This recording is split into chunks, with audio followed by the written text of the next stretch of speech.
écrit cette petite chanson. T'es bien monté comme une chaîne de montagne. T'es bien roulé comme une galette au jambon. Et si je pourrais t'emmener en Espagne pour une petite vacation au bord de mer dans un océan de champagne, j'essaierai de noyer le poisson. Au Britannique, ma jolie campagne, parfois le soleil est un peu grognon. J'ai pas trouvé plus charmant que la Bretagne, pourtant j'en ai exploré des régions. Et si je pourrais être celui qui t'accompagne, que tu sois à Morlaix ou à Lannion. Et si un jour je me casse en Champagne, tu seras jalouse et t'auras bien raison.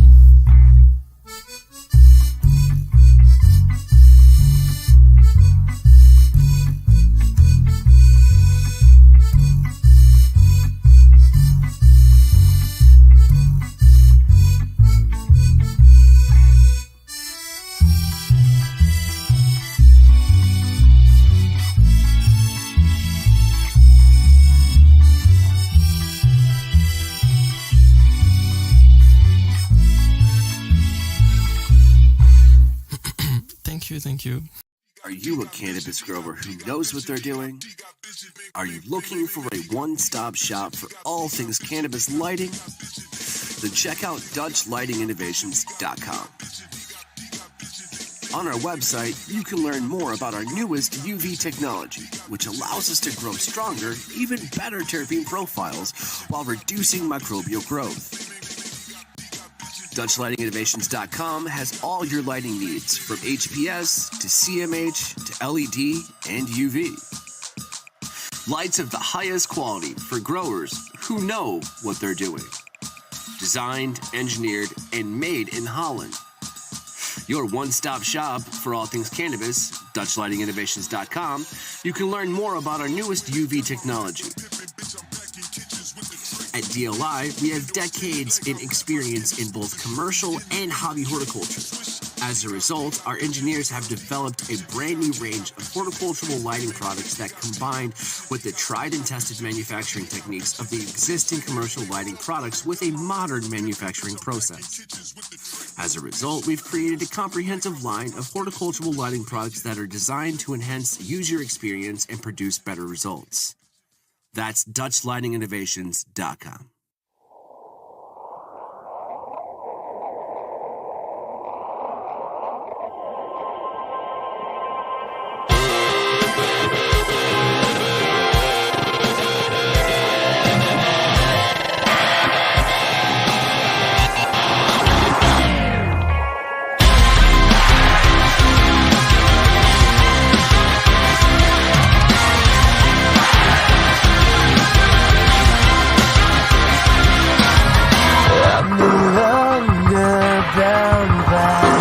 Shackles that you keep.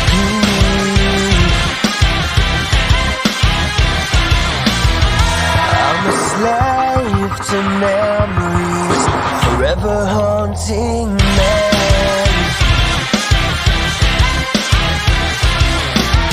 But I've never felt so alive, and no doubt this time won't be face down in the middle, and no doubt this time when the sky is falling, it's calling out of your name, and I will be your saving grace.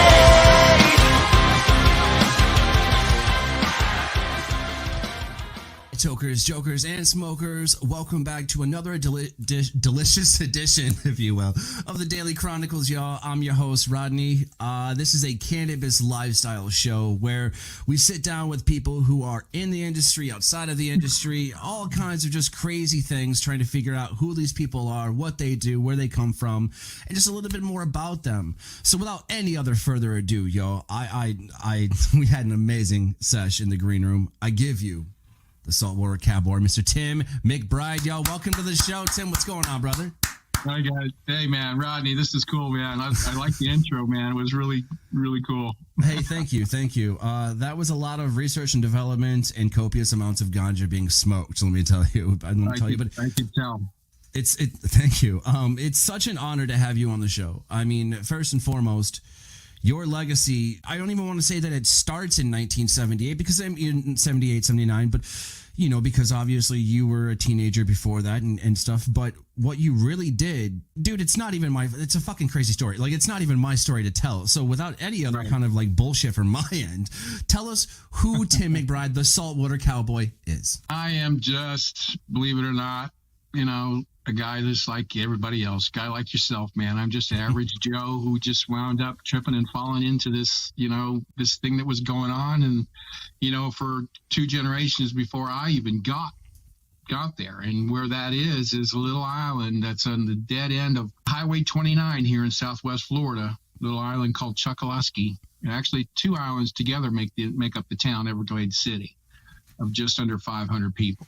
And I came from a home that was just average, ordinary, everyday mom, pop, and the brothers and all my buddies in high school, just hanging out and fucking around and having a good time. And, there was nothing ever really dysfunctional about the family that drove me to becoming an outlaw, and doing what I did. It was just one thing led to another, and bingo, there I was, dropped right in the middle of it. That's how it happens, we never really anticipate, what happens to us in life. A lot of people want to grow up to be astronauts or physicists or whatever have you. And just because you don't do that does not mean you failed. You know what I'm saying? So it's like, it's a case of passion regardless. But 1979, that's how the story starts, Right. So in 79, believe it or not, you're from Wisconsin. We were talking about you did the 4 years of high school in Wisconsin.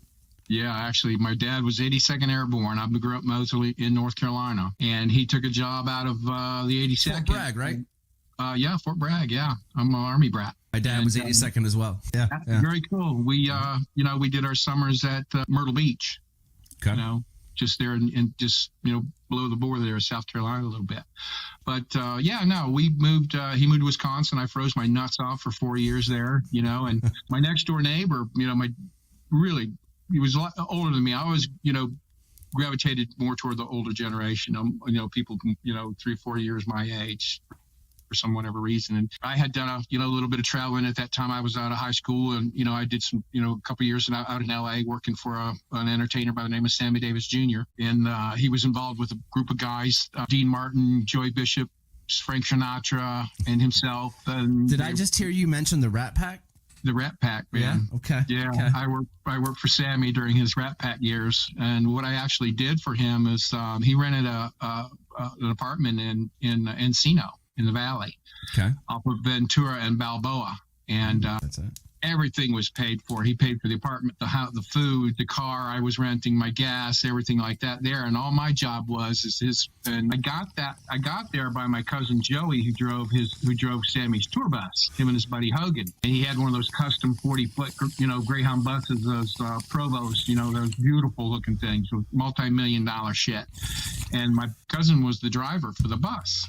So he drove it mostly because a guy named Richard Wayman, who was Sammy Davis's financial advisor, couldn't fly because this thing with his ear, he couldn't equalize. Okay. So whenever he had to go somewhere, he called Joey and Hogan. Off they'd go. Well, I was, hanging out, and Joey's from Ohio, where my family originated from, way, way, way back in where my mom and dad grew up in Mansfield, Ohio. And he said, "Why don't you come on out and hang out for a while? You're not doing anything." So I said, "Fuck yeah!" I hopped in my car, my Cobra, and took a drive out to L.A. And I met Richard. Richard liked me and offered me a job. Next thing you know, I'm doing Sammy's personal videotaping. And I may slip and say Mark, his real name, but because he doesn't give a shit now. Yeah. But he called me and says, "Hey man, I'm moving to Florida tomorrow." He says, my sister, Nancy, his sister, who were all dear friends, her husband, Thorne, was a native from down here. And he and his sister ran the only fish house on the island at that time, Ernest Hamilton Stone Crabs. Mm-hmm. And he said, "Yeah, dude, I'm going down to work on a crab boat, stone crab, a fishing boat." He said, "You want to come?" And I said, "Fuck yeah." So and that's kind of how I wound up being the person that I am. I'd always been that guy where if there was something sounded like a great opportunity or even seemed like an opportunity, rather than kick myself in the ass later on and say, fuck, I wish I'd have done that, I just went and did it. So that eliminated all of that shit. That's just the personality that I had developed through my younger years, and I even carry that on through today. And I think that's how my story wound up being a bit of a Forrest Gump type of thing, because I just went from one thing to the next. I didn't go down there, with any aspirations of becoming a pothauler. You hear the stories, but that's all they are, stories. And it's rumors or whatever, like that. And until you actually see it for yourself and it becomes real, they're ghost stories until you become one of the ghosts. And the more people that believe in the stories, the more power it has to it, for sure. You know what I'm saying? Right. And you know what? And, there are times, and I'll get to that moment here, in a few seconds, where what comes out of my mouth a lot of times just blows right over people's heads because they can't wrap their mind around what I'm about to tell them, So I did have a job kind of lined up when I went down there. His sister and brother-in-law were building a home on the island at that time. So I was invited to come down and be a labor for the carpenters or the masons or whatever like that, just, make some money, hang out. Well, Mark was working on the boat, and there's three people. There's a captain, there's a first mate, and a second mate. Well, the second mate, or the first mate, who actually had the job on the boat before my buddy did, Captain Billy didn't really like this guy. Didn't know really anything about him, where he was from. He knew he was from Michigan, but he didn't know his backstory or anything like that, and there was potholing going on, and I think Billy had an urge. He wanted to get back involved. He wanted to get in there and get working. Yeah, he didn't trust this guy enough because Mark and myself were considered relatively family because Thorne was a native and his wife was basically a native because she'd lived there most of her life married to Thorne. So they knew that Mark was their brother and I was the next. So they knew where we came from. They knew our beginnings and our humble beginnings, and we weren't cops, we weren't infiltrators, we weren't none of that shit. So they worked this guy from Michigan for about a week, and stone crabbing is it's tough work, brother. I mean, it'll make a fucking man out of you. Oh, I don't doubt it. So the town that you're talking about is Chokoloskee. Okay, say that for me. Chokoloskee, Chokoskee, Chokoloskee Island and Everglades City. They're two little islands, next to one another, among what's called the 10,000 islands here in Southwest Florida, which is literally a labyrinth of 10 islands that stretch the southwest coast of Florida from Marco Island all the way down to a place called Shark River, and it's about 25 miles long and anywhere from 3 to 4 miles deep, of thousands upon thousands of little islands and waterways that was Mother Nature saw fit to build right in our backyard, man. And that's where most of us, that's where we played as kids. We ran our boats around, in and out and around those paths, making our own little waterways and our own little get outs and hideouts and places like that. Nobody knew those backwaters of those 10,000 islands. Google it and look it up. And you'll understand. You sent us a couple of pictures and I looked at it and I was like, dude, there's so many gators in there. Just end of story. Just, you know what I mean? Yeah. Thing about that is gators are more fresh water. That's more salt. That's salt water out there. Okay. So when you start fucking around a little bit back further inland, that's when you need to start, you start going up river with the shit or whatever. That's when you start needing to think about gators and, and shit like that. But, out there, it was just free range, but you see a picture of it, you'll understand what I'm talking about. Okay. So they worked this guy for about a week, and it didn't take, they worked him to death and he just fucking quit. So that was my opportunity to come on and, get on the boat and be the second mate, and now, so I, they impart the story to me about, how the whole scenario as far as pulling stone crab traps takes place. Get on the boat about 3:30 or so, 4 in the morning, because it takes generally a while to get to where you need to go. The boat's not a fast moving boat. This is a 51-foot marine management fishing vessel that's mostly deck because it's perfectly designed for hauling these traps that weigh about 70 pounds, 50 to 70 pounds-ish. They vary in size because of the depth of the concrete. There's usually 6 to 7 inches of concrete in the bottom of these traps. And they're probably, I'd say, 25 inches by 27 inches deep by maybe 18, 19 inches tall. And you turn 2 pieces of wooden lath and you flip the lid open like this and crabs are inside because they fall through a little PVC pipe you've got on top.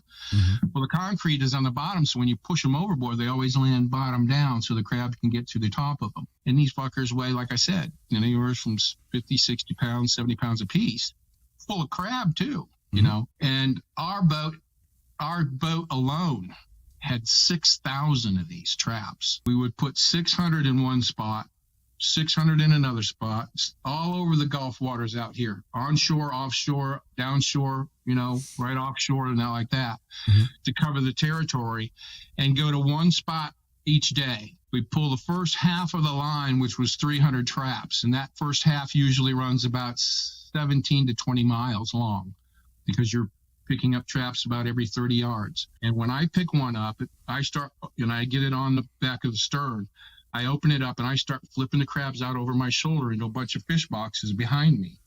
And I clean it up, rebait it, untie knots, put new boards on it when it needs it, and repair it and get it shut and ready to go. By the time we get to the next buoy, the other guy's pulling that buoy and I'm pushing mine over. So you're always leaving a trap where you're picking one up. And that's how we fished, you know, like that. And we got good enough at it to where the boat usually never had to stop. You know, we just, there you go. You know, we just weave it through, and it works similar to the way, I don't know if you've seen the show Deadliest Catch. And when they throw that grapple hook out there between two bags that are floating in the water, and there's a line running between them, they're grabbing for that line. Well, they've got 1,000-pound plus traps. You know, they're using rope. They're using 5/8-inch rope, and we're using, you know, 3/8-inch nylon trap line and a little styrofoam buoy about this big. And all we have to do is reach out with a homemade, we make our own, all the pullers made their own catch poles, and all they are is, you know, maybe a 1x1 piece of pressure treated lath. And mine was typically a giant shark hook with the barb ground off of it that I would fasten it to the wood with fiberglass to there and make my handle and everything and custom it. Reach out there and I could grab underneath that buoy and grab the line, pull it up and bring it through the block and tackle hanging there and put it around that, you know, and you watch that show, Deadliest Catch, that giant wheel that's spinning around that they put the rope through. That's called a shiv. And the way that's designed is simply, it's like two pipe ends put together like this. When you put the rope in between it, it gets down in between and it cinches the rope and it pulls on it. But down below that wheel is another piece of metal sticking out that kicks the rope back out so it doesn't continue to wind around the thing. And then they take theirs and put it in a coiler because they've got, you know, 400 fathoms of rope, and there's 6 feet to a fucking fathom, you know, so we're talking deep. But ours are only anywhere, you know, at the deepest, we're in 60 foot of water. So our trap lines are at the most 80, 85 feet because you got to have some slack to work with up on top. Otherwise, the tide would pull your buoys under. And depending on how far off you're working, some of our trap lines are only 30 foot long because we're right on shore. Okay. Man, that's a quick day. But so anyways, they're describing this. You get out there, you get on the boat about 3 a.m, and you start right as soon as the sun comes up. When you can see that first buoy, because we got a day's work coming, man. You know, there's 300 traps you got to get fucking through. And so I get out there the first day, and the bunks are in the wheelhouse, and I kind of wake up and I look up and the sun's up. And I'm thinking to myself, well, what they told me was this starts before, you know, right as the sun's coming up. I mean, I think when we should have been started. So I roll over and I look out of the bunk, and Captain Billy's sitting right there in the captain's chair, and he turns around and he looks over the big shit-eating grin on his face, and he says, Timmy, he says, buddy, we're not going to pull stone crab traps today. He says, we're going to unload a pop boat from Colombia later on tonight. I said, okay, man. And it just out of nowhere, you know, it was a bit of a tongue-in-a-cheek thing with my partner and Billy, because they knew what was going on, and so they wanted to, you know, spring it on me after we got offshore. You know, they knew I'd be cool with it. And I said, yeah, okay, what the fuck, why not? You know, so that night we did our thing, you know, and how it works is you typically sit, you know, from the mothership boats that you're going to unload. You usually sit off of what's called the horizon. And the horizon is where, I don't know if you've ever been out on the water, or if you've ever crossed the valley out west, you know, when things shrink in the distance to nothing like this. Once that disappears, that's your horizon line. That's as far as you can see. And typically on the water, that's about 10 to 11 miles, depending on how high the vessel is above the water line. So we'd sit just off that horizon and wait till about 3-4 hours before the sun goes down. And every boat that we contact from this point on has a particular call sign that only that boat will answer to. Okay. And you call that call sign to Captain Billy. He'll say it a couple times and he'll wait for a response. When he gets a response, that means that they know we're coming. Mm-hmm. They know the boat that's coming is the one that should be coming. You know, Right. don't freak out. So 4 hours before sundown, make that call on the radio. Okay, come on. We get the call back and we will go up there. So we've got some time between, then and dark to begin loading the boat. Mm-hmm. And, 9 times out of 10, it's not just a simple matter of riding out there, pulling alongside the boat, and the shit starts raining down on you and you start, stacking and like this, because there's no hiding this shit Right. on our boat. It's coming off of a freighter or a shrimp boat or a giant yacht or something from this, taking that trip through the Caribbean. It's hidden below deck, of course, obviously. But when we take it and we've got to bring it inshore on our workboat, we've got that shit stuck on the bow. It's on the rails alongside the wheelhouse, and we've had loads of this, that were just so fucking huge that we were stacking it on the top of the wheelhouse just high enough so the radar could still turn. Oh, no. And then straight back up. I think I might have sent you a picture of the boat. If not, I will. Okay. And just to give you an idea about this, the boat we were working with and how it looks, and imagine it, where we are standing on deck, pots, pot bales are 10 feet above your head. That's how stacked they are, and there's, like I said, there's no hiding this. If you were to fly over our boat when it's loaded like this, all you'd see was a bunch of bales of pot moving through the water with radar. The radar spinning on the top. So and at 30,000 pounds, it didn't load our boat that way, because Right. that was a small load. Beyond that day, I never saw one that small. I mean, that was just, we just didn't fuck with them that little. Damn. For some whatever reason, but it was kind of a test run, I guess, for us, us newbies. And we bring it inshore, we kill our engines, and then from the islands comes 10, 15, 20 smaller boats Mm-hmm. with twin 235 Evinrudes on them, or single Evinrudes with in the middle of the boat. They're called a well boat. They're made for fishing in shallow waters. All these boats are designed to go through shallow waters, and they have vertical and horizontal trim. Means you can trim it this way, which is typical. Mm-hmm. Plus you can also move it up and down, pivot the prop up and down. So if you bring it up just to the bottom of the boat, the prop, as long as that prop will go through the water, that boat will go through the water. So Okay. These guys are coming out and they're taking 30, 40 bales at a time, and they're running them through this 10,000 island labyrinth. And Chokoloskee is one of the back islands in the back. And it's only 129 acre slice of paradise that, with just, at that time, it maybe had 100 people living on the island or so. And these guys were taking it, running it, making as many trips as they could back and forth to one of our guys' houses on the island that they'd literally taken the furniture out of and stack all this shit in the house. Now Some we go Pablo off, Escobar shit right there is what that is. once they get the shit off our boat, we're offshore, we go back offshore and we start cleaning up the shit and the residue and scrubbing and, little knives in the little corners and screwdrivers and shit. Make sure there's no seeds. I'm not blowing seed, because if anything becomes suspect and they come out there looking around and you got a seed on your boat, Mm-hmm. your ass is gone, Mm-hmm. But Never mind the massive amount of bales of pot. No big deal. yeah, no, we're just, yeah. But so we'd sit out there, clean up, and then hit the rack, and then wake up in the morning and pull a few traps, half a line or something like that, and then come in with a catch, because it's really not uncommon for a boat to stay out overnight, Right. for a number of different reasons. It's just fishing shit, and then so the next day comes, I get up early, make my lunch, and walk down to the boat, and we cast off. I climb in the bunk, because we've got a couple hours, 3 hours or so to sleep till we get to where we need to be. Again, I wake up and the sun's up again. My second day working on this boat. I roll over, I look out the bunk, and he says, "We're going again tonight, Tim." He says, "Tonight it'll be 22 tons. Oh, no. And I said, "Okay, here we go." So my first 2 days working on that boat, I didn't see one fucking trap.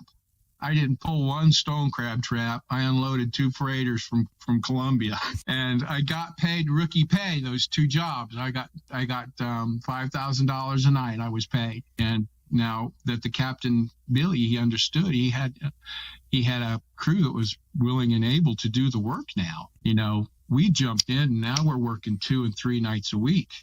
And my pay jumped from that $5,000 a night. Now I'm getting paid according to the size of the load that we're picking up. And a lot of times it's not just our boat. It's our boat, another boat, maybe 3 boats our size, Mhm. 51-foot marine management boats. These are huge fishing vessels that are designed to hold traps and carry your traps, and they're perfectly designed for bales of pot.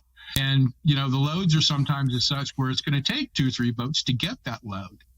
And there have even been times where, and I'm talking about 25 tons, 30 tons, 40 tons at a time, 2 and 3 nights a week, and I even wrote a chapter in my book where our crews had worked 28 nights in a row, almost a complete full month, where I did a rough calculation to the tune of about 1.6 million pounds went through that island and through Marco Island because, to be honest with you, working as I did, the hierarchy is the guys offshore unloading the motherships. We get paid the most because ultimately we have that load and we're responsible for it for almost 4 or 5 hours while we're coming in offshore with it.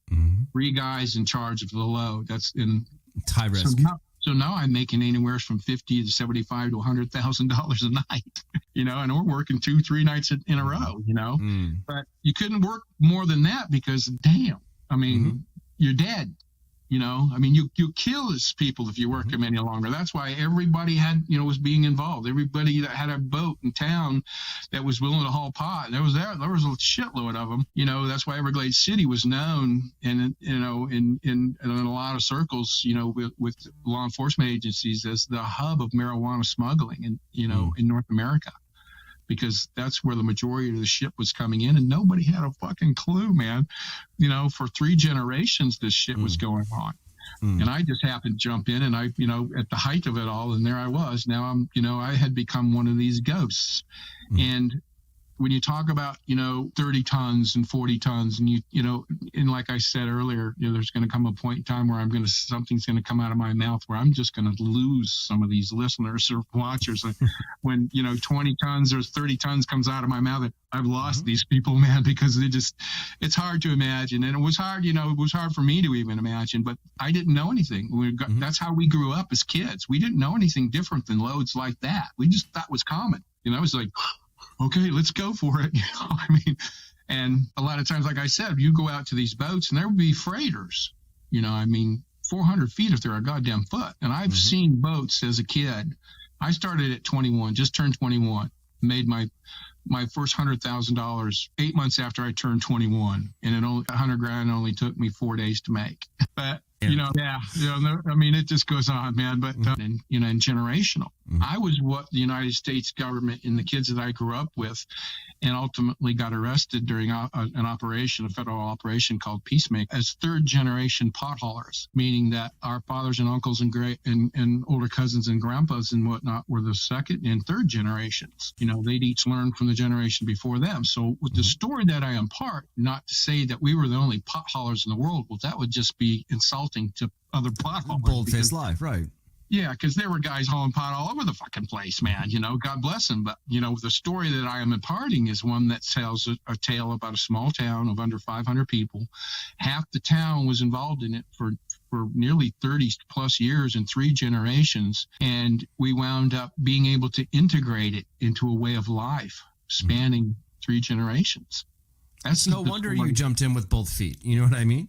Yeah, that's just how it was. You jumped in and, and like I said, I began in the hierarchy of this whole sort of thing, making the money offshore and doing that. And it took me a while, a couple of years of, being exposed and doing this and that to figure out how the whole thing worked from front to end, from front to back. And it's a story. That's the thing. It's okay. First and foremost, let me just say that there's so many questions in there. Like I have questions about, did you see any sharks? Where, and there's so many just random ass questions I could ask. But what I really want to know is this: what kind of life did you imagine that you could have once you started making money like that? You know what I'm saying? Because that is the reason that you keep doing what you're doing. Let's be honest. You found that it was kind of easy. You were going with the flow. You adapted to it, and then boom, paydays like that start happening. I wouldn't say no either. Right. Well, there's a common misconception about the way that part of it works. Now, the way it happens is, if I'm responsible for working with the crew and we bring in, say, 40 tons of shit, that's 80,000 pounds of weight, which is not uncommon. What happens is, and this is how I learned, to be able to do what I did once I finally managed to, take the crew over, and we'll get to that, was to understand how that mechanism worked. if I'm bringing you 40 tons of stuff that you just bought and paid for, we're getting paid. And I didn't know this until I researched and asked the older generations when I needed to figure out that part that I didn't know. Right. That if they were getting paid $175 a pound to go to Colombia or Jamaica or Central America or wherever they wanted, whoever wanted their shit, wherever they wanted it from, and we could get it for you. That was what the charge was. You pay us $175 a pound, and we'll take it from whatever country we're bringing it from and put it right on your doorstep in Miami. That's how it worked. And if you owed me, what's 40 million, 7, 10, 12, say if you owed me, just off the top of my head, I'm not going to do the math. If you owe me $15 million for having done that, we'll send all of the shit as it comes into Miami, because what we bought for $10 a pound in the Caribbean is now, once it reaches United States waters, international waters, it becomes worth $500 to $750 a pound. Yeah, and it didn't matter to me. I wasn't counting the fucking money. It was just, and with that regard, being that young and exposed to that type of money, the older generations were very, very about how the kids took care of themselves responsibly with that kind of money. You don't want to be too flashy, right? If you went off being stupid and buying Ferraris or Porsches or just, this, Miami Vice stupid shit you see on TV, then you're done, man. You just don't work anymore because now you're not an asset, you're a liability. But what we were taught, and, to a degree from the older generation, was how to spend the kind of money that you're making and not have anything to show for it once you've spent it. That's where it got fun. There were some ways they could teach us, but there were some things and crazy shit we think up on our own. Some of it was some insignificant amounts of money we're trying to get rid of. Like one day I was buying a Corvette. I passed a Corvette dealership and I saw this awesome fucking Corvette, dude. Ground effects, it's blacked out windows and mag rims and shit. The owner of this dealership was turning it in to get a new car. I just happened to be there at the right time, and I said, I bought that car. That's mine. That one. I'm calling my boys in Everglades to come and get my Cobra, because I'm not trading my Cobra in on this fucking thing. I need Joe to drive this home for me. I bought too many cars. Yeah. Drive my Cobra, because I can drive the vet home, right? So, and as I'm waiting for the call to go through, I'm seeing out in the lot, they got Jeeps for sale. And you can buy a brand new ragtop Jeep for $87.95, under 10 grand. Brand new. Right off the lot, with 2 miles on it or some shit like that, But in those days, and even today, if you spend more than $10,000 in any one place, the business owner or whoever you're doing the transaction with is required by law to fill out what's called a CTR, a cash transaction receipt, for more than $10,000. Well, these were under $10,000, even with tax. So while I'm on the phone, Jimmy answered and said, "Hey, get Teddy, Willie, and Tommy, and guys, they got Jeeps for sale, man. Come on up, let's go, buy some Jeeps and go have some fun." Right. So I said, hour later, here comes 6 of my buddies. We bought 7 of these fucking things, brand new. They all came in one car. So they parked the car, and I parked, there, and I paid for the vet and all this kind of shit. Plus, I bought a Jeep. And all my buddies all bought Jeeps, and we went out to a place just south of here called Bad Luck Prairie. And that afternoon, it had one of the most badass demolition derbies you've ever seen in your life, man. We were wrecking the shit out of these things. And my bartender, blonde, dingbat girlfriend at the time, we're all strapped in, and she sees the roll bar in the Jeep, and she's thinking, roll bar, oh, you must be able to roll it. So, she gets on this thing, and she's hanging on, she's yelling, roll it, roll it, roll it, like this. I got tired of hearing the bitch screaming, roll it, so I just cranked it over, and that thing went wham, wham, wham. And I'm spitting sand out, and she's spitting sand, and she got it in her eyes, and she's crying. She goes, "Why did you do that?" And I said, "Because you fucking told me to." Right. We're gonna leave it rolling, so I'll be back in like 2 minutes. Not even that. All right, cool, man. All right. Cool. Yeah, here we go. All right, 30 back, rolling. Cool. Gotta love that shit. So, real quick before we continue, have you talked to anybody about making a movie? Which is conducive and profitable for both networks as well as myself, because I got a 2-network deal out of it. Well, they optioned for like a year and a half, which they paid for, of course. But during that time, I can't do anything with it. No.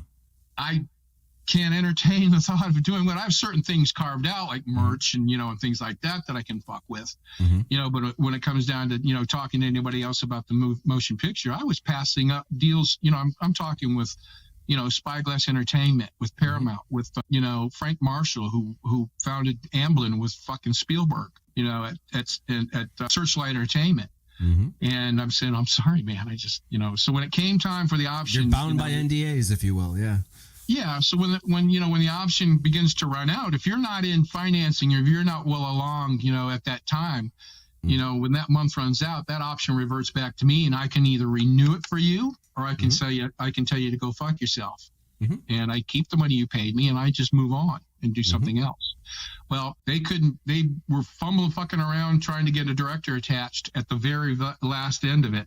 That's when I didn't renew the offer. I didn't renew the option, and I kept it, and I've held on to it ever since. And ever since, I've had a lot of, people come at me for documentary and stuff like that. I just shot some reel for a film company out of Toronto, Shark Teeth Films, to do a spot with Prime Video.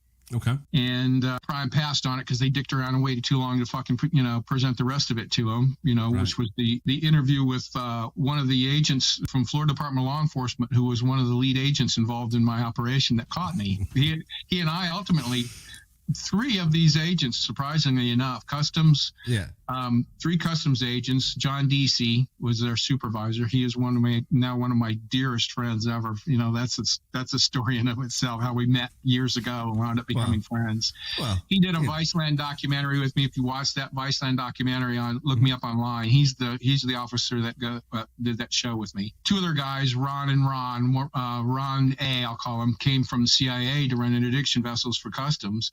Mm-hmm. And Ron B came from the Secret Service to learn how to run interdiction vessels. So, and I've got FDLE, Secret Service, CIA, and Customs. All now these guys are wanting to be my pals. And I think it had a lot to do with the way us kids operated. They knew we were, because John, told me John is my dearest friend, who I met at LA Fitness one day working out. Here 35 years later. And I overhear him talking to the guy next to me, and he said Customs, and then he said Marco Island, Naples, and I really wasn't paying attention. Then he said 1980s, and I went, oh, wait a minute. I said, excuse me, but I've got a bit of a history with Customs in the 80s. And he said, you know what? And I said, I only have, a newspaper that I kept over all those years. He said, I was on the front page of one of those papers. He said, I don't remember which one it was, but and there was my name right there, biggest bold print. And but after they started affecting and doing this operation, what they became to realize after the first 3 weeks of nabbing people, that almost 400,000 pounds only equated to about a week's work. That's what they had. They didn't have a clue. They had opened a box that they didn't have any clue what was inside of it. They're always so far behind because it's I look at it this way. The government, no matter how caveated it is, whether it's CIA, FBI, it doesn't matter. Okay. Operation. They're always what I call social media far behind. And this is why, because the reason that social media works is because you can be kept, quote unquote, up to date on someone's life as it happens. That's not even true. We know. Right. You know what I'm saying? So unless you are involved in the moment, which is why they put plants and they undercover this and that. And no, that shit doesn't, you have to be, handed. You don't know how much is embellishment and how much is actual story. That's why I said that, when it came time to tell this story, I didn't understand it till in hindsight. And a lot of my friends even today say, well, who would want to hear about that shit, man? That was just what we did as kids. Well, you know what? Be surprised how many people want to hear about this shit. So I was always that out of the box, kind of thinker. I mean, it's and you can definitely tell, you know what I'm saying? Like, you can definitely tell. I don't think that a person that is constrained to said box thinking, logic, if you will, would go, headstrong into something such as this. And I'm glad that you did. I mean, it became a pinnacle foundation. I mean, hell, it's we've got all this content. It's definitely going to have to be some kind of IC miniseries and things like that. So if there's anything cut out, I apologize for that. But now that we know who Timothy McBride is, I think it's time that we kind of jump into the segments. You know what I'm saying? So without any other further ado, my man, here it is, the first segment of the show, What's in Your Bowl? Get ready for Mr. McBride. The entire reason that your career was so successful was based off of a plant that it just so happened to ignite it. There are some effects. So without any other, curiosities on my part, I want to know, man. Get ready for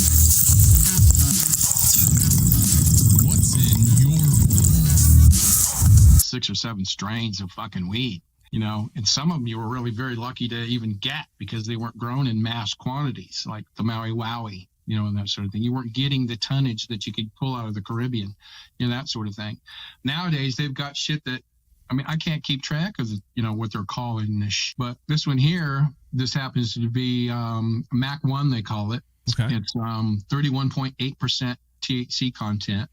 And it's a dank indica, and that's me all the way, man. I'm an indica guy. If I'm going to go there, and it used to be a lot of, the means, the ends justifies the means. I don't care how you get me there, just get me there. Mm-hmm. But now that all this other stuff, and the market has changed so significantly since that, the inception of bringing weed from. If you wanted to smoke weed back in the 60s, 70s, and 80s, it literally somebody had to go to another country, load a goddamn boat full of the shit, and bring it back.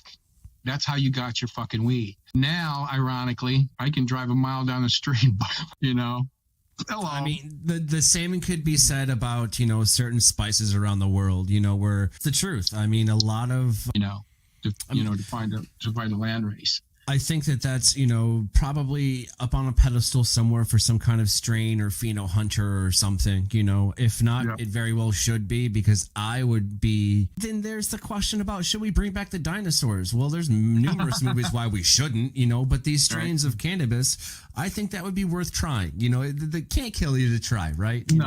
But on that same note, when I'm talking 31 point, in contrast, what we were smoking in those days, depending on what country it came from, particularly Jamaica, them fuckers had it figured out, man. They were very keen on what they were fond of calling the virgin bud man, trying to grow the sensimilla. They had it figured out. They know what the fuck they were doing.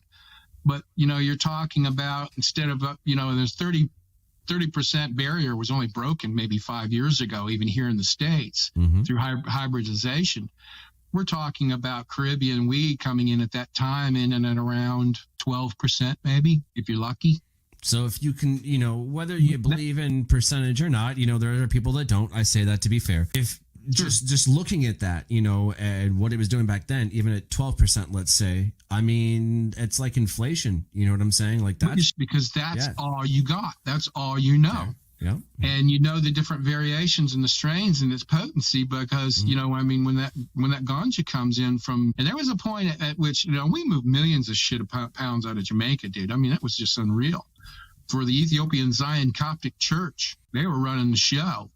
They were selling ganja like mad, and we were bringing it into this country like mad, because in the late 70s, the entire island nation of Jamaica's economy and government was run, and it was operated through the sale of ganja, plain and simple. But when it came time for that country to ask the United States for aid in some way or enough fashion or another, the United States says, no fucking way. Get rid of the ganja shit, and we'll come and help you. That's so dumb. And that ended it. Ended the ganja trade for that. For that matter. But when you're talking about then and now, as far as potency, I don't think, and I kind of quasi agree with you. I don't think that it matters, because what was relative then is obviously not relative now, because what's happening now is what's relative.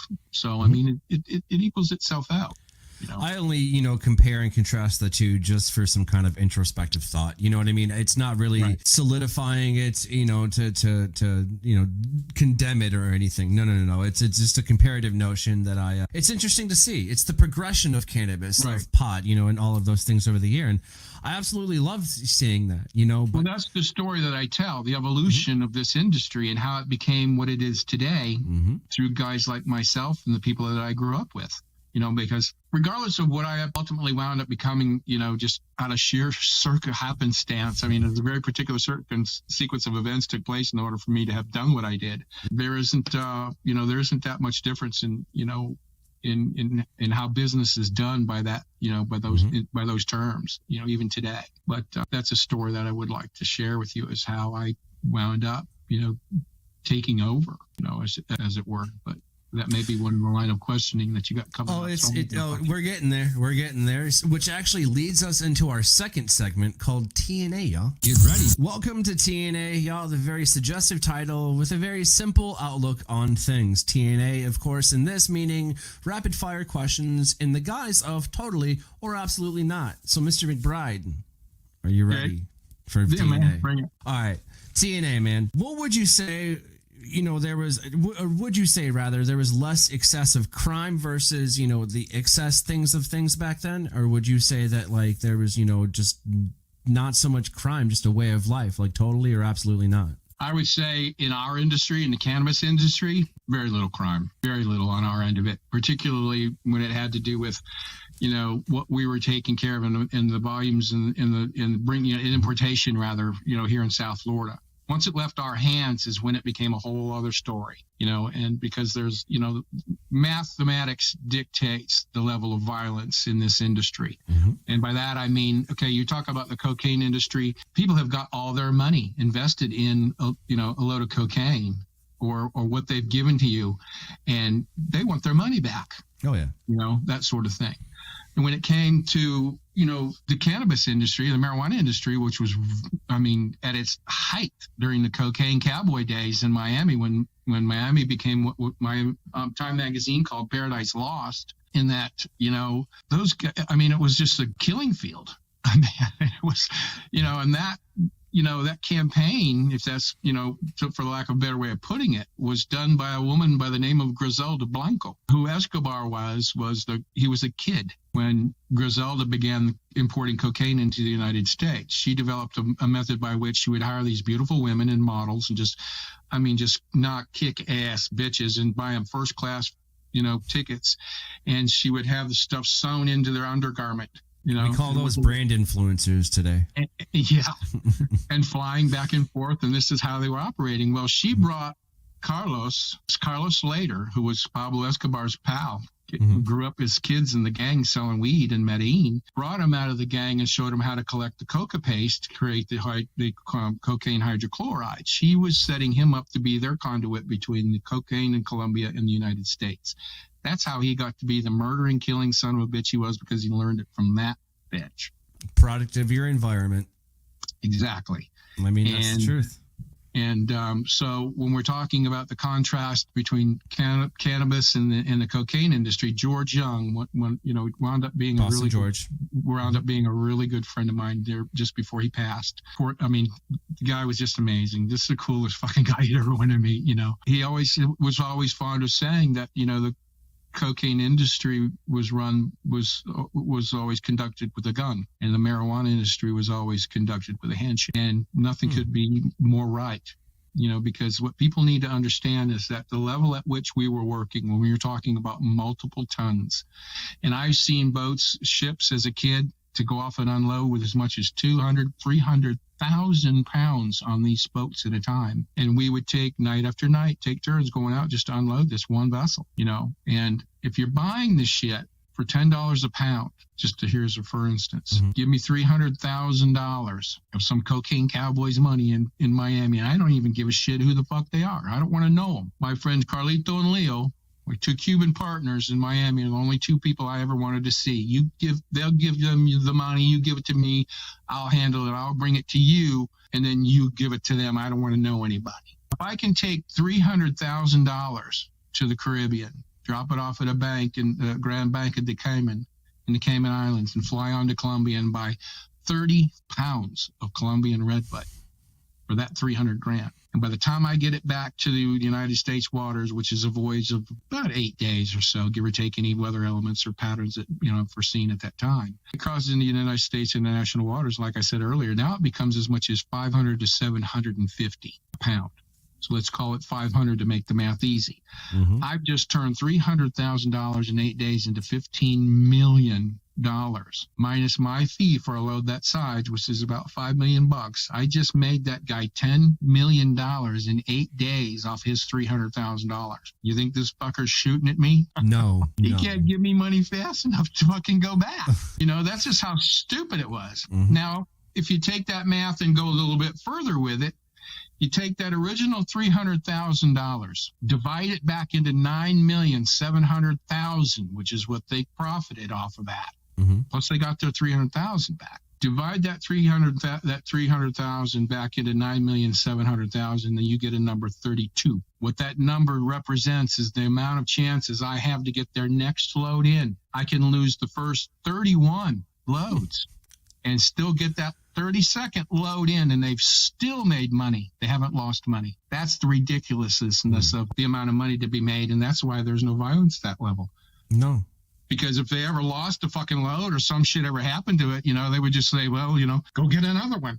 Yeah. It was never any of that. You lost our load, we're going to fucking kill it. That's Miami Vice bullshit, man. That's the move. That's cinema magic, if you will, intrinsic value. And people are going to go, well, you're talking about cartels, and, and you're going to see it in the comment section. I fucking guarantee it. Now you're talking about fucking over cartel. Well, you know what? There were no fucking cartels that I was dealing with. The cartels you're talking about were either Medellin or the Cali cartel were the primary two cartels in Colombia during that time. And they're fucking slinging cocaine. They don't care about weed. They're not, they're not doing the fucking weed thing. The guy I was working with, I call him the boss in my book, and that's the only thing you'll ever get the fuck out of me. And he was cousins of the Rodriguez Orella, twin brothers who came and from originally with Medellin. Carlos later starts shooting jet planes out of the sky to kill congressmen. They ain't even on the fucking thing.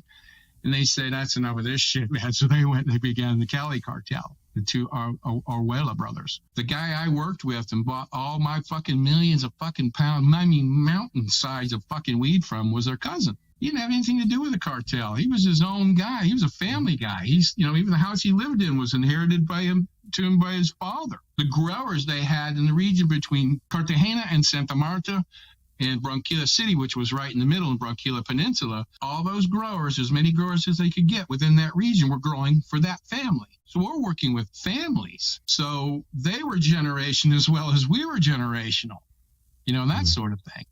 So what wound up happening, that I don't want to get too far ahead of your question, but I can tell you from that point how I got into that position. Another question popped up, part of the TNA here was at that point in your life, being 21, thinking that you're going to, go join a typical fishing outfit and end up fishing something. Was it an easy decision? Oh, yeah. Yeah. Okay. I didn't even give it any thought.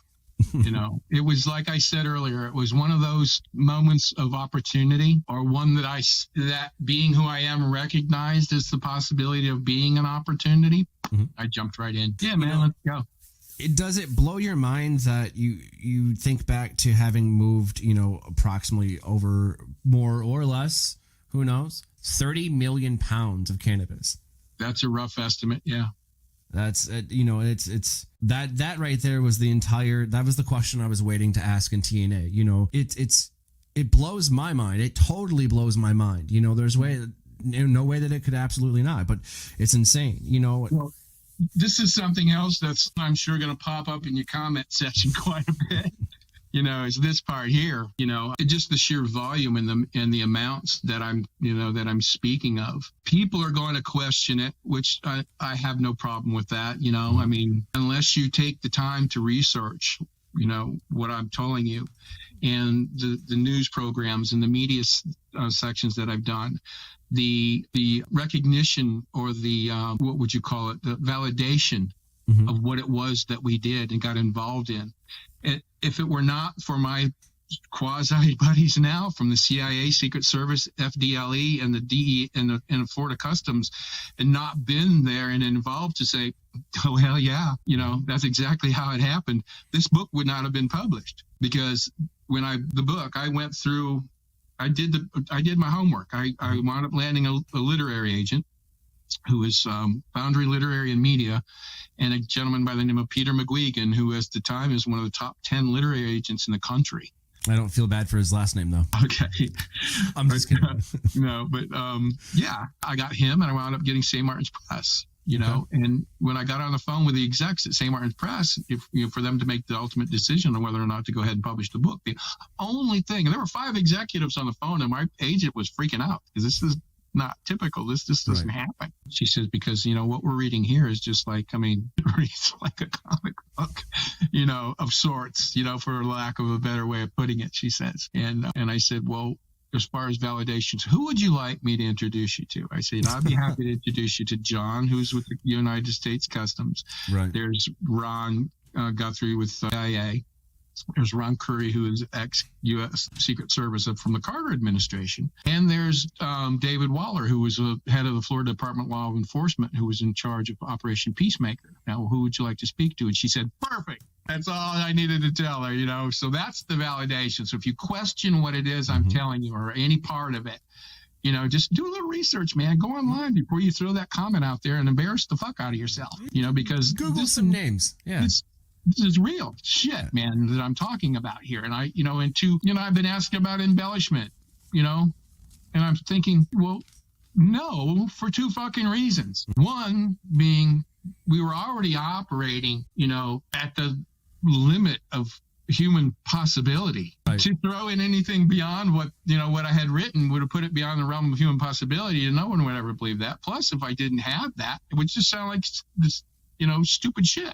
Mm-hmm. This guy's making it all up, which sounds like a crock of shit. I didn't have the validation to go along with it. So let's go back a little bit, because my next question, did it blow your mind? Did it surprise you that for some reason you were somehow spared? Did that come as a shock to you? No, actually, and it didn't come as a shock to a lot of us, because like I said, the kids were doing the work. We were the infrastructure. Whenever a load needed to be moved or shuffled from one house to another, and there was a point at which I think nearly every house that was near the waterfront had pot stuffed in it at one time, to answer the question, it just the way it was, man. It came as no surprise, and I've got a couple more questions left here in TNA. Looking back now at that type of industry, as we were talking about coming into legalization in Florida and legalization in different states, primarily pot here, right? Do you think that what you did back then and what you do now with writing the book, do you think that they play roles in the industry today? I think yes. I would definitely agree. agree. And the reason I say that is for one particular reason only, and I think that'll answer anybody's question with regards to what it is I'm offering you with regards to telling this story. My book is now, once again, for the 5th year in a row, is now a required historical text for 2 of the South Florida universities. That's badass. And because it is historical accounting that can't be fucked with, you can't be told any different than coming out of my mouth, because I was there. Prove me wrong. I seen it. My book is now his required historical textbook for 2 universities. So what does that tell you? It tells you that there's one hell of a foundation there. There's one account of credibility is what I'm going to alliterate that as. It's firsthand accounts is about as firsthand as you can fucking get it, and that's why it's being able to be validated. Exactly. My last question for the TNA segment, and I know you get this asked all the time. I know you know how to answer the question. I almost hate that I'm asking it, but during all of this was going on, the scooping of the bricks, if you will, the back and forth, were you ever afraid? Well, that would be an unequivocally no, never afraid of it. Never once crossed my mind, because quite simply, the way we grew up in the industry, being taught by the adults and the generation before them, that if they weren't concerned about it, we weren't concerned about it. Okay. We keyed off of them. They were running the show. They were telling us kids what to do and how to do it and where to go and when to go and all this kind of stuff. And if they didn't seem upset or worried about it, we weren't worried about it at all. The consequences were insignificant when it came to that, because that lent the whole aura of ease within, the whole organization, and as sophisticated as it's been run. And I think that's something important that we should talk about, how it gets from point A to point B, and what's involved in getting 40 tons of shit off a little 1-acre island when there's only one fucking way in there and one way out. There's only one way to Miami and one way back. Takes a little doing, but yeah, it's just how I grew up, man. And I've got no reason to sit here and tell a big tall tale. And this is just how this industry started, and I'm just so proud to see where it's gone. I think that over the years of going back and looking at firsthand accounts, such as, you know, the Saltwater Cowboy here, and okay, let's say Boston George may or may not have dealt with weed, but still that smuggling, you know, pushed it to the point, you know. And then you've got accounts such as Hash Bash here in Michigan, Rainbow Farms, Ruby Ridge. You've got these firsthand accounts of people. Dude, it's just fucking weed at the end of the day. Like, it's hell, they're telling us not to grow it and that we can't have it when they're growing it and they get it to begin with. You can't sit here and tell me that they weren't growing it, because then I can prove, you know, you can prove that incorrect. So it's, you know, and now we're learning. You can prove our United States government's been growing it since the early 70s. Easy. And they're growing it today. Still. You know, and so, and it's done at the University of Mississippi. A lot of people didn't know that. Our benevolent United States government holds 2 use patents for cannabinoids. Why? Ask them why. Good question. I mean, why not, right? But here's the thing: like, I've never believed the government. I'm sorry. It's just, I just haven't. There's so much bullshit. It's not even funny. But you know, we're not trying to make a show. That's a whole different show right there. That's a whole different show. So when the government tells me that, hey, you know, we do this, well, let's do the opposite of that. You know, so if they're telling me weed is legal, I don't really believe you. But at the same time, I like weed. And in my life, weed's always been legal, whether you've known about it or not. You know, for example, let's do it. You said I couldn't. How come I just did? You know what I mean? That's. We'll get done with it. You know, your question thing. I'd love to impart to you how this thing works. Oh, absolutely. We're gonna break it down kaleidoscope style. I mean, that's the truth. That's what we're gonna say for a little bit further on. Dude, you're awesome. Appreciate you. You're doing a great fucking job, man. Hey, you know, I only do as good as, you know, the content at hand, to tell you the truth. I mean, if the story wasn't there, it'd be kind of dull. I'm only as good as the guy that's bringing it out of me. I appreciate you. You know, one of the things, you know, bringing it out of us, that one of the consequences, going back to that happens when we smoke weed, is that we become hungry. And when we are hungry, usually this happens. Get ready for... I got the munchies. Munchies, y'all. This is the segment that a lot of people actually love to get to. They're like, oh my God, when we talk to them about it in the green room. Got the munchies. A little bit twist on the question. I want to know, Tim, my man, what's one snack from your childhood, whether it's discontinued or not, that you remember specifically enjoying that, hey, if you were high, that's what I'm going to get? Man, it came right to me. I could kill a box of Twinkies, bro, in like a minute flat. The only murder happening on the ocean. It works. It's like I was saying earlier in the green room. It works perfectly for this question, because not only did they exist, you know, back in the day, they were discontinued for a minute, and by popular demand, by diabetics everywhere, if you will. Give us back our diehard fans like when they tried to change Coke. They tried to change Coke. No, change it back. I remember when it changed back, because I grew up in the South, and I saw a lot of the old, you know, you go get you 25-cent can of Coca-Cola, no big deal outside. Right. I remember them changing all of the logos. They changed the recipe. They changed, everything. It was like a whole, it was the in new front of me. Coca-Cola. And then everybody said, fuck no, you fucked it up. That's when that lasted about 6 months, and they switched it back. I remember seeing this, but I say this because, like, obviously not attempting to date myself a little bit, but, you know, I remember seeing it in this podunk store. You know what I'm saying? Like, I remember my mind just being blown that there was fluorescent lights when the guy took off and replaced. I was like, that's not, you just killed the entire... I loved it. Anyway, I digress. But, you know, it's interesting because I told a chef that once, and I got scrutinized by paying attention, because you're trained to have certain palates. You know, if you work under a certain chef, your palate is decently close to theirs. And, well, you were talking about Anthony Bourdain earlier. Obviously, you've got a well-polished palate. You've got a savvy palate. If it includes rigorous swear words, yes. But yeah, I would like to think so. I don't like to brag and boast, you know, about having the best palate, because, again, I ate SpaghettiOs, so it's just, you know, it is what it is. However, I understand there's a necessity in having, you know, a really good beef stock or a duck stock or, you know, chicken stock even inside of a good Cabernet reduction to put over a filet mignon. You know what I'm saying? The depth and just balance there, indescribable with the until you taste right it. amount of infusion infusion. Oh, here's the thing. If you use flour and terpenes from the flour, you can actually take the food and elevate it, adding a new flavor profile. Then you can actually do without that and find, with like butters and oils and things of that nature to give you that high effect, the medicinal effect people search, Right. Whatever, and throw that in food without altering the flavors, profiles, or anything. So if I made a filet mignon, with a good Cabernet reduction, just as I said, and I infused it in the reduction itself after I've made the reduction, obviously, so it's not hot and burning, because there's a temperature before you burn off cannabinoids. If you do that, then you could not alter the flavor at all unless you want to. So if you want to add terpenes, then you can.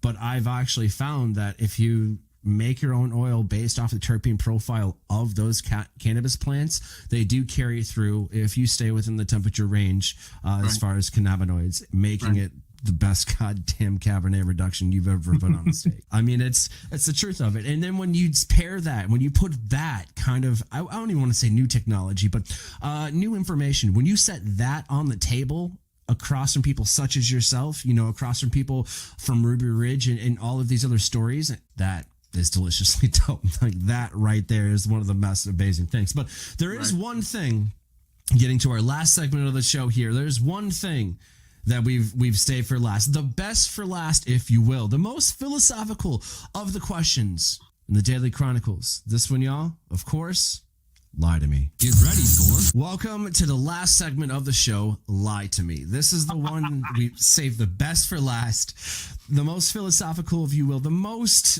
and I would say, self-incriminating for some people. Get ready for.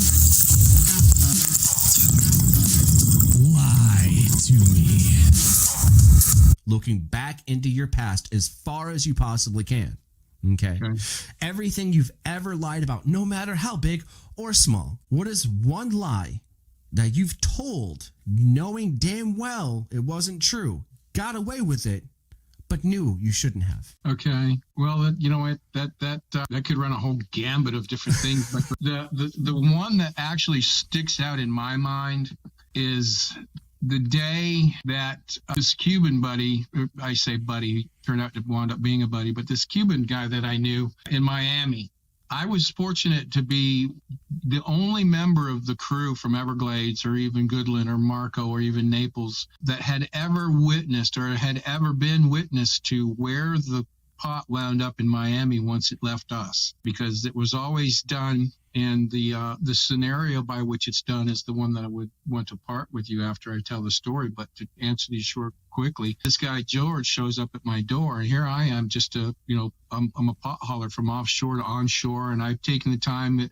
to drive. I was asked to drive, and this is how I got to meet this guy George. Mm-hmm. Well, when all the Operation Everglades 1 and Operation Everglades 2 took place in 1983 and 84. Two federal operations that involved each over 250 federal agents from every branch of law enforcement across the United States descended on that little 500 town and started effecting arrests for importation. Well, the first generation of guys had senators and judges and politicians in their pockets in those days because there was just too much money. Naturally. Well, they knew 2 weeks before they were coming when they got there, so there really wasn't anybody of any significance. It was very minor, and it didn't prove to be what it was they expected it to be. So almost a year to the day, here they come again, Operation Everglades 2. Same number of fucking agents from all over the country. They descended down on the little town, and this time the adults realized that, hey, they're not going to quit, so they just sat out on the front porch smoking cigarettes and 2 a.m. waiting for the show to start. And that's when they started taking the visible people, the older generations, the guys, that were being looked after and watched. Government did manage to surveil. They managed to get a man and a woman, a guy and his wife in there for 2.5 years. It took them to weave their way in and become comfortable with the community and all. They start hearing things at the bar and the Chicky bar and all these guys talking. So they know kind of who's who. But at that same sense, during these operations, when they went down, they didn't know to the extent to which this was taking place. They didn't know that the kids were doing all the work. Mm-hmm. So when they took all these older generations and put them in prison, the infrastructure was still there. I mean, the know-how was still there. So when this guy George comes and shows up at my door, when all the other guys have gone to prison, and my being the only one that had ever seen these people, you know, and had ever spent any time with them at all, they only knew Timmy, they called me, Right. and this face. It took them a month to find me. I wasn't in Everglades. I wasn't in Naples. I was in Golden Gate, and they finally found me. That's when I got the knock on the door, and there's this guy George that I met at this house, and I'll tell you in a minute. He says, Timmy. He says, dude, he says, you know, because all the other guys went to prison. They're gone. They're gone now. They said, we got work backing up, man. Can you do this? And right out of my mouth came the biggest fucking lie I ever told in my life that could have got me killed. Yeah. Actually, this is Easily. the significance of the lie I'm about to spurt out of my mouth. When he said, can you do this? I didn't hesitate, and I said, fuck yeah, I can do it. I knew how it all worked from offshore to onshore to get it to Miami, but what I didn't know, and had they known this, I'd have probably gotten my ass strung up or killed or something, because you never tipped your hand or your weakness to the people that you're working with. You know, you never let them know that you don't know what the fuck's going on, because that'll in itself will get you killed. You know, even though that wasn't a violent thing that we ever did, and I never saw a gun except for one time in Colombia. Well, yeah, I mean, I had to. I committed myself to it. You know, I had to prove, you know, that I wasn't, you know, I couldn't let them know that I was that I had to go figure this out. Like, give me a minute, I'll go figure this out. You know, they're not coming to a guy like me. You know, now we want to talk to the guy that knows what you're obviously not that guy. Well, I needed to be that guy, because, and I'll tell you why. Having been the only person they ever saw, there was nobody else they knew to go to. The reason for that is because during that time when we did that 28 night run, that 1.6 million pounds roughly, that was during one of those nights was that 55 tons. Well, 2 days prior to doing that work, we had our boat had a couple of days off, because we were like beat to death. We just did 3 fucking loads, 3 nights in a row. And, you know, so that night we did the 55 tons, I was back in that next day, and I just made $75, you know, for about 9 hours work. And I went, earlier that morning, I went over to one of the houses that was being loaded. And what would happen is the load would come in from offshore. Like I said, our boat would bring it in, stop. Little boats would come in, take it back, and make as many trips from our boat to the house as they needed to till our boat was empty. Now, a lot of times what takes place is while that house is being loaded, the drivers, this is how we get it off the island. We drive it literally in cars, vans, trucks, Winnebagos, you know, blacked out windows on SUVs, Broncos and shit. With anything you could stick a bale of fucking pot in, was taking it and moving it as quick as they could to Miami. And as this house is being loaded that night, a lot of times the owners of the vehicles would drive out to the house, get it loaded, drive it back into the Everglades and park it right in front yard and let it sit there, loaded. So then they would call their person that's driving that load for them, because the owners of the vehicles or the vessels never on these when the jobs are being done. They're nowhere near it. There's a reason for that. I'll get to that. Well, 2 days prior to the 55-ton job that we worked on, the big boss, one of the big bosses, Daryl, hands my buddy Jimmy and I a chainsaw and a wrecking bar, and he points to this brand new Winnebago. It had 215 miles on it. And that's most of it was coming from Fort Myers to get it to Everglades.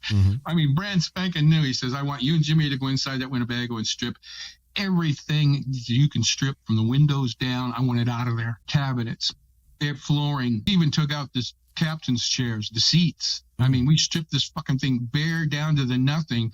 So when you looked at it, you could see the curtains and the cabins and shit. But if you walked up in there and looked like that, there was nothing until they put airbags in the springs and inflated them.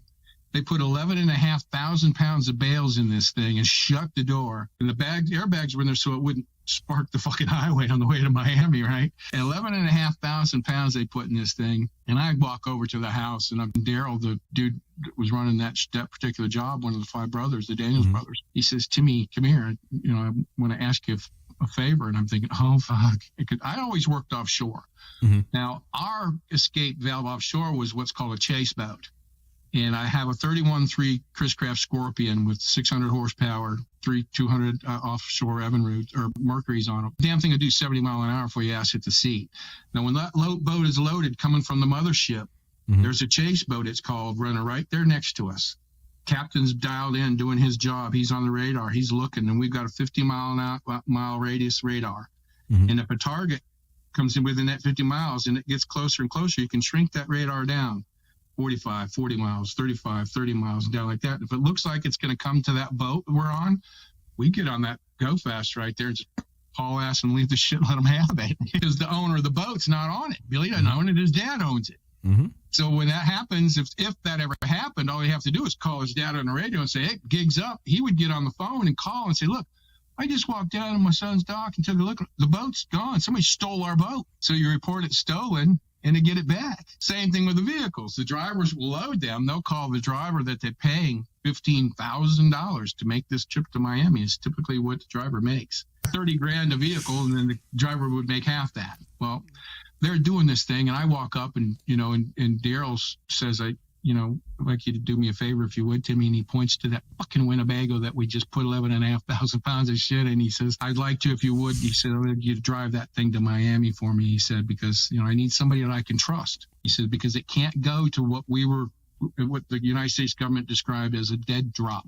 Mm-hmm. We couldn't go to a spot where we were doing what they called a dead drop. And the dead drop involves our drivers pulling into a plaza or a strip mall or something in East Miami or West Miami, somewhere near Kendall off of Chrome Avenue, in that area, go into the parking lot of this plaza that's designated, get out of it, get out of the vehicle, go window shop for a while. We would have another guy over there pointing at, that's our truck, that's our van, that's our, their guys would get in it, go unload it and bring it back. So the guys in Miami never knew where the shit was coming from in Everglades. The guys in Everglades never knew where the shit was going to in Miami. Plus the guys that were bringing the shit from Everglades didn't know where the vehicle got loaded. So they couldn't tell them where fucking house or wherever it came from. It was in that van already. So that was their safety valve. Plus driving back and forth, there was no less than 10 to 12 spotters, we call them. Drivers that were paid 10 grand a day, and all they simply had to do was drive from Everglades to that mall and back, and that mall and back in staggered position, staggered form. So if anybody ever got stopped, first thing they're instructed to do is throw that motherfucker in reverse when that guy gets between you and your vehicle. And now you're a ton heavier typically than you're supposed to be. Mm-hmm. You'll smash the shit out of that guy's car. He ain't going anywhere. You're not going to outrun the radio though. But the idea was to drive away from him as far as where he couldn't see you, get out of the vehicle right in the middle of the road and leave it, get in one of the driver spotters' cars and take off. Because by that time, the owner's already been called that owns that truck or car or van, and he's already called it in stolen. So that relieves him of any responsibility that thing's been involved in, and he can get his fucking truck or car or whatever back. So here I am driving this thing to Miami, and I'm taking it to someplace down off of Chrome Avenue, almost a homestead. And I pull off into this orange grove that seemed like it went on forever. And on the radio, we have 2-meter radios that have 5-digit combinations that are virtually unscannable in those days. And we had like 200 of them. So everybody working had a radio. Right. So everybody could communicate and knew what was going on. So they're telling me where to go, when to turn. And I get to this fucking house that was out in the middle of this orange grove that literally looked like a medieval castle. It just absolutely didn't belong there, man. This was just some cocaine cowboy, some rich, got all kind of money and not enough brains, decides to build this castle-looking fucking thing out in the middle of nowhere. Because that doesn't stick out like a sore thumb. Yeah, well, he's out in the middle of this orange grove. Yeah, this is how stupid these cowboys were at in those days, But because there were so many of them, everybody wanted to be the man. That's why there was so much killing and so much violence in that industry going on, because everybody was trying to fuck one another. Everybody was going to be the guy, But I had to stay there that whole day till the load stopped coming in for the day and drive a car full of money back to the island for Daryl. That's why he trusts things. Right. So while I was there that day, that's how I got to meet George and the other guys. Okay. Nobody had ever met. Okay. And I was the only face that they ever saw because I was the only one that ever drove a load right to their fucking stash house. That was one of the very sequence of events that took place that wound up getting me into the spot that I wound up getting into. When George knocked on my door that day, since I had driven that van over there, he figured hey.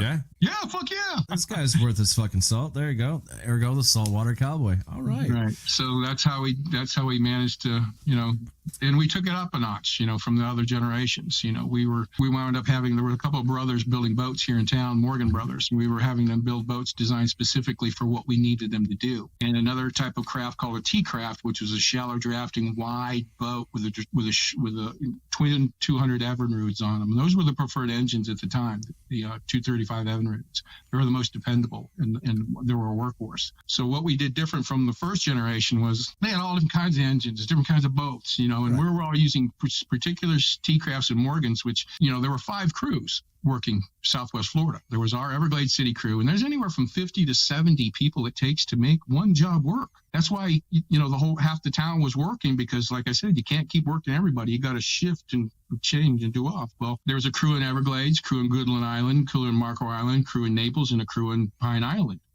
So there's several hundred people doing this, and you probably got 200 or better of these kind of boats that, have to be hidden away. They're in garages, they're in barns and stuff like that, because, cops they're not stupid.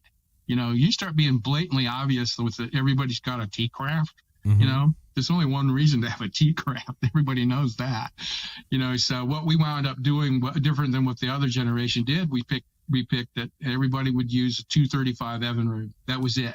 We had one mechanic, and he had 4 guys working for him. Now, if you ever had a problem with any one of your engines, you call Sammy. Sammy would send 1-2 of his guys over there, and it was always my intention that they understood that if you had an engine on your boat that quit and left you fucking sitting, of course you always had 2, you always had a redundant backup, so I always had 2 engines on them, not mostly for the horsepower and be able to pull a load, but for that reason you'll never get stuck. But if that boat engine leaves you sitting or it quits on you, don't give it a chance to fuck you again.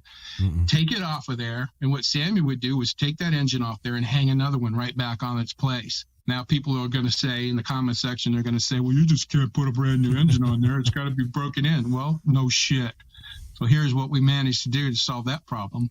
Because so many crews were working, we had so many people in Southwest Florida involved in doing this shit. We knew every backwater guide, every offshore guide, everybody that was running a fucking boat. Give them an engine. We just give them a 235 Evinrude. And Sammy and his crew would note the time and days that they got it on there. When the boat reached a certain number of hours from that captain, he'd call Sammy, and Sammy would send 2-3 guys out there to take that engine off and give them a new one. When you're talking that, one thing comes to mind in particular is that we had an occasion on some of the guys at times, certain times of the year, we could bring, the boats would take 2 or 3 or 4 boats and put the shit down below the deck, put a few crab traps on it so it looks heavy. Yep. Bring it into the dock, and we'd unload the weed right from the dock, and you cut some people out of the deal, because the thing is, this is a business. Whatever part of that operation I can cut out of the picture, if I don't have to bring all those little boats out there with their mate on board to live my shit and bring it to the house, I don't have to pay them. I keep that. That's trimming the fat. So what happens is, these guys bring the shit in, and it's hidden down below. We're going to come back after dark and unload these boats. Well, these fucking tourist destination. It's a fishing spot. It's people from all over the world come there. Well, they're after dinner. They're walking the dock. They must have smelled the shit on the boat and called the cops. Next thing you know, DEA's down there. Everybody's on there. They're on this boat. They find the boat across the harbor, across the river's got shit in it too. Well, they're down there taking the shit. Well, the first boat that they caught was called Risky Business. Well, one of my buddies, Ron, who came from the CIA, had these pictures of his time in the earlier days when he was customs and shit, and they were taking pictures of themselves in the hold of that boat. Okay. And the bales lined up on the dock, and he's, wait, you're gonna love this, he says. He's showing me these pictures in his trunk. He's opened his trunk up. He's showing me all his memorabilia. Okay. And I said, yeah, I remember that. I know who boat that was, and I remember that day. And I said to him, but do you know the full story behind that boat? He goes, no, what are you talking about? I said, well, you know what? You guys took the boat, you see, did what they needed to do with it, used it as evidence. 5 months later, they put it up for a government auction. What do? Send 3 or 4 guys up to the auction, and with our deep pockets, we just outbid everybody. They bought the fucking boat. They re-registered it, renamed it, parked it right back at the dock they took it from, and now the name on the boat's called Still Kicking. Swear to God, true story. It's interesting because it goes back to what we were saying earlier in the show about, the government or the people that are trying to chase these happening in the moment types of styles. They're always social media far behind. You know what I mean? It's like they're getting their information tomorrow when it's already happened today, right? Right. Another thing I couldn't understand about these guys, we're talking about, guys that came from the CIA, guys that came from the Secret Service. You think we'd be dealing with a reasonable amount of intelligence here, okay? But here are guys that know nothing about navigating these waters. It's not like a fucking lake where you can just pull up to the bank, nose your boat, and get out. There's sandbars, there's oyster bars, there's shallows, there's bottom shifts and changes with any significant weather patterns at certain passes. Fucking sharks. You can't get over the bars some days to get out. Shit like that. These guys don't know this shit. Plus, they're using boats that they've confiscated from our crews. Well, and I'm telling John one day, he's talking about bragging about a boat they call Blue Thunder. It was a badass boat. Mm-hmm. It was pretty deep V-hull boat. Single engine, loud as a motherfucker. Probably a top speed, maybe only about 55, 60 mile an hour, but it was a V offshore, nice, rugged boat. Okay. That we could use as a chase boat if need be. Well, they confiscate the boat, and they always use confiscated boats as interdiction vessels used against us because their budget wasn't allowing them to buy and build the type of boats they needed to, right, to overcome the situation. And I got to thinking, well, I told John a story about I had run that boat aground one night because I just unloaded 57,000 pounds in Marco Island, Caxambus, which is just south of a little island called Goodland, and sent the boat south to clean up. Everything was in the house and ready to go, and we hear this rumbling. You can hear this fucking thing 10 miles away at night on the water.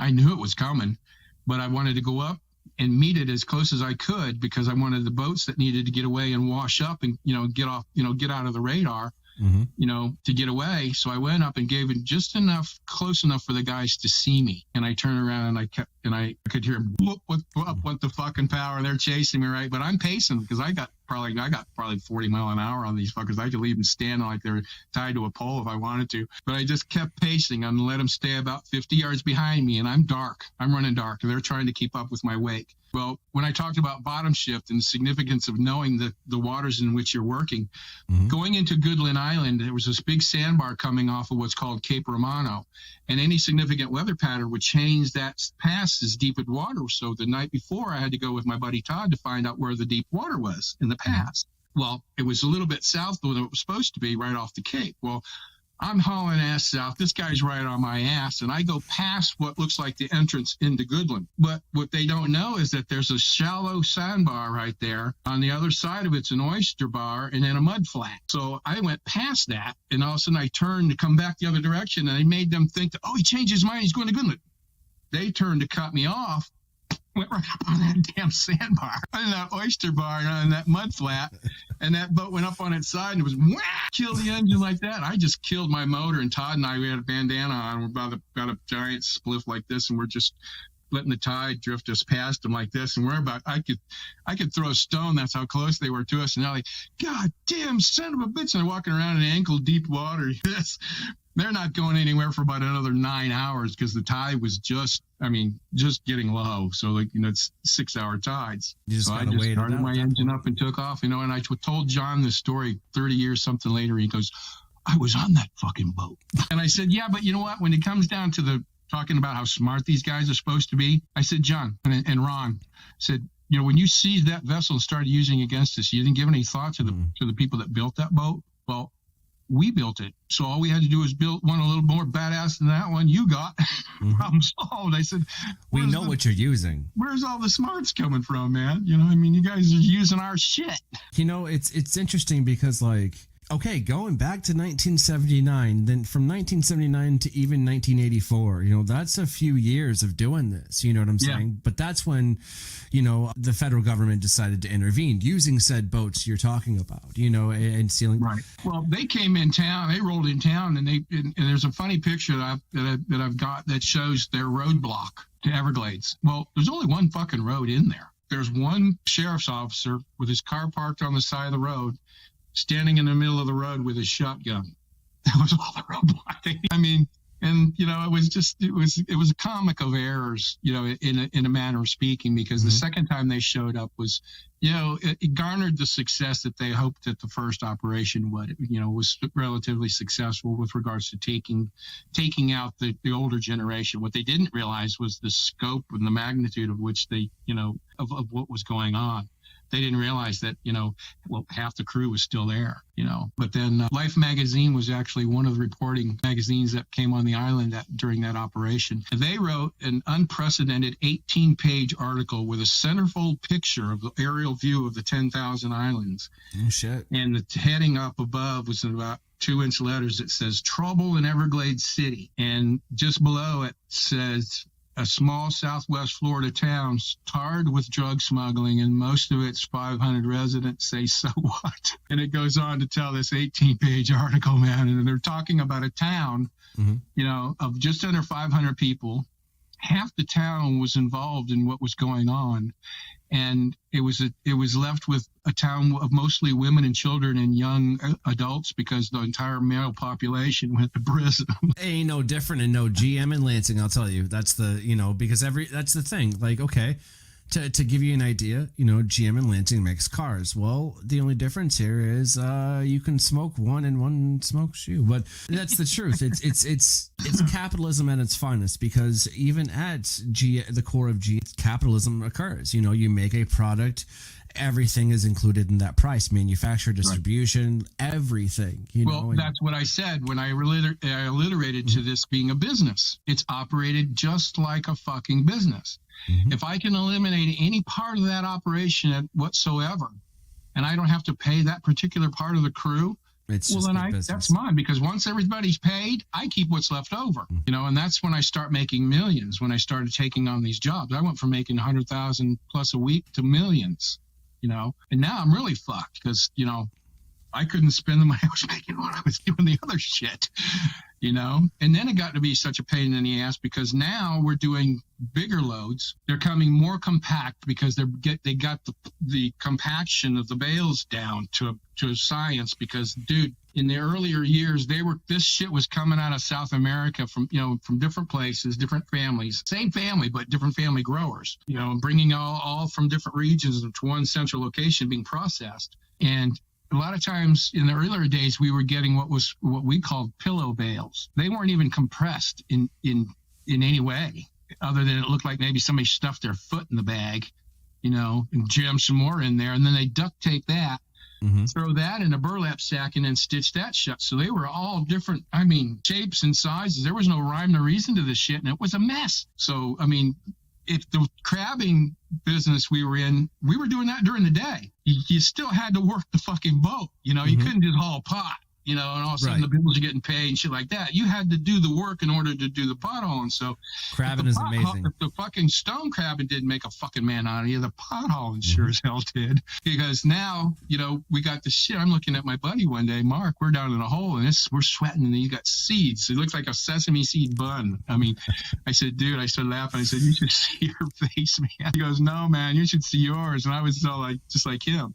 And we had been in the holes of these boats for so many days like that. So when we got home and finally I got my boots off and my shorts off to take a shower, I had a farmer's tan of stained by the resin dust flying around below decks in these fucking freighters. I was almost black. My skin was, dude, it was no washing it off. It's resin. You're not washing that shit off. And my skin was literally stained. And after a couple of days of showering, the shit would start coming off in patches, and it looked like I had some kind of fucking disease or something. Don't smoke your skin, though. Don't smoke your skin, though. But it got so bad. It got to a point where, and we're responsible. The older generations told these fuckers in Colombia, dude, we're responsible for your shit when you give it to us. Give it to us in a fashion in which we can work with, because when we offload our ship from other ship, when we go offshore to clean up, like I mentioned earlier, we're down there on our hands and knees with knives and screwdrivers, getting every little. Dude, I have shoveled literally into piles and with an ice shovel thrown off the deck of my boat, probably more weed than 100 men can smoke in their lifetime. I've dumped more shit out of my boots, I guarantee it. More shit out of my boots than any 20 men, 30 men can smoke in their life. That's how nasty this shit was. So we said, look, a couple of the older generations finally got their head, and this is the early 80s now with the advent of the commercial and household trash compactors are starting to be seen. They took 5 of these fucking compactors down there to the jungle and said, look, here. Enjoy. Now they're coming out all the same. They all weigh the same. They all look the same. They're easy to handle, so hence the loads got bigger. Hence the jobs got more pay. Hence the money started getting more. And when we took over, I would find myself 2 or 3 jobs deep going to get paid. And if I'm getting paid $30 million, $40 million for 2 or 3, 4 jobs that because like I said earlier, you got to wait till it starts to sell. I could get a call and say, okay, we got 3 of your jobs, to pay you for. I would be in a money house in Coral Gables where at any one time had as much as $200 to $300 million fucking dollars in it. Master bedroom hundreds. This bedroom had the 50s, this one the 20s, this one the 10s, and the 5s were in the 8-car garage out back, because if you've ever seen $1 million in 5s, it would about fill this room behind me. So I'm over there, and we're using 6 Federal Reserve money counting machines that count about, at that time, I think they were doing like 17 bills a second. That wasn't fast enough, because I couldn't take just one denomination. I had to take all different denominations, because somebody's going to get left with a garage full of 5s if I do some shit like that, So, it takes time. And I found myself, okay, I'm counting money when I should be in Colombia again, or I should be helping my crews unload and shit like that. Now, this can't happen. That's when we started weighing this shit. And of course, the internet and all that kind of Google that shit wasn't available in those days, but we all knew just from everybody knew how to weigh, weed by that time. Even my buddy George and his partner in the movie, the partner's name is Diego, but in reality, that was Carlos Slater, was his partner. They were weighing their fucking money. 110 pounds in 20s is $1 million. 22.2 pounds in hundreds is $1 million. So all we had to do was count how many bundles of hundreds we went to the scale, and when it got to that amount, then I had to subtract the weight of the rubber bands, which is a gram a piece, and there's usually 2 on each bundle. Subtract those grams, and then I got the perfect weight. So now all I have to do is shove it till the scale gets to there. $1 million. I count $30 million in an afternoon, when it was taking me 4 or 5 days, sometimes a whole week to do before. But it all spends the same. But the biggest thing about that was, that money's fucking heavy, dude. I was literally weighing tons of cash, literally tons. If you're talking about $1 million in 20s weighs pounds, that means $1 million in the 10s that you're going to get weighs 220 pounds, and so on and like that. So in forth, 50s, it starts to add up. Now your cars, it took actually longer to get the money home than it did to get their pot to them from the island.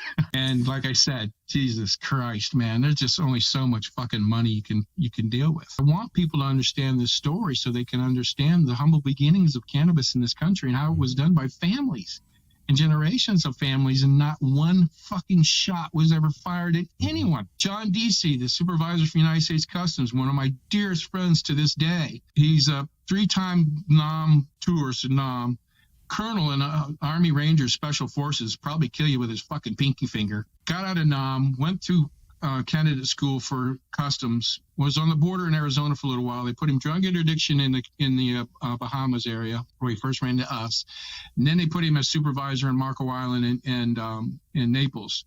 And we were talking one day, and he told me that chain of events, and he says, "You know what, Timmy?" He says, "When I got to Marco Island in Naples," he says, "it was almost like being on vacation."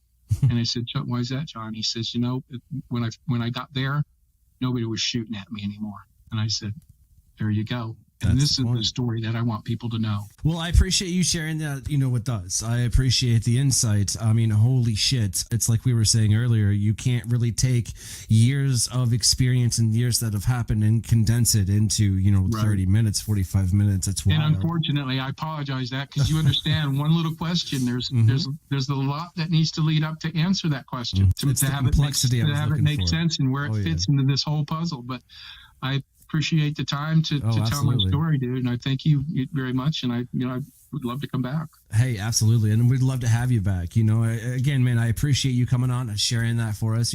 I appreciate even more so you being able to fucking survive, all of those the harrowing journey. It's gorgeous. It's gorgeous. I'm excited to read that. I very rarely, and I've perused a few things that you can find on the internet and ask you certain questions, but to sit there and see it in literary form, that is, expect my order almost immediately following the recording of this. But my tokers, my jokers, my smokers, this has been one of the most memorable and just amazing journeys here on the Daily Chronicles. Again, I want to thank, Tim McBride, the Saltwater Cowboy. Make sure you go get his book anywhere you can get it. Amazon, it's everywhere. Wherever you get your books, go Google read it. It's Tim on Kindle. McBride. You ever want to know about me or see about me is there. There it is. Well, all right, man. I appreciate you guys. And Tokers, Jokers, Smoke.